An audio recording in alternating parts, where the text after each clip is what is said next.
Hello guys, mag-unboxing na naman po tayo. Ito po yung nakita ko sa TikTok. Body pang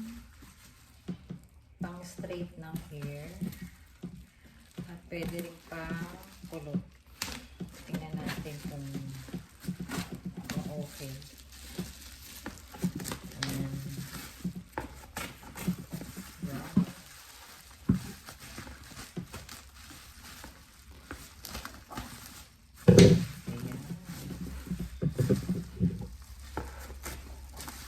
Yung packaging niya.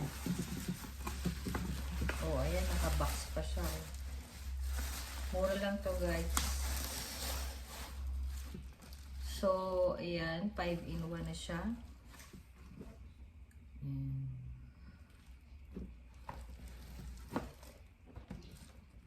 Parang okay siya. Tingnan natin. So, bali wala pa tong 400. Kasama ng shipping. So, yan po ang laman niya. So, ito po yung laman niya. Oh. Maganda yung pagkakabalot na sana. So, ito yung pinaka pang blower siya. Ayan. So, ito, hindi ko alam kung ano pang kulot ata to. Ayan. Ito naman yung brush. Ito pang brush. Ayan. So, ayan. So, hindi ko pa alam kung paano ito gagawin. Basahin ko sa manual. Ayan. Okay. Try natin mamaya. 5-in-1.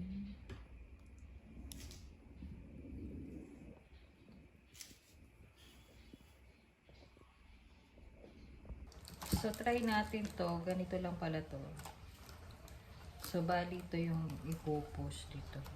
Yan. And then, ikot lang papagano para ilap. Yan. So, yan. Ready na siyang gamitin. Ito naman yung pangkulot lang. Yan. Bali may ipo-push dito.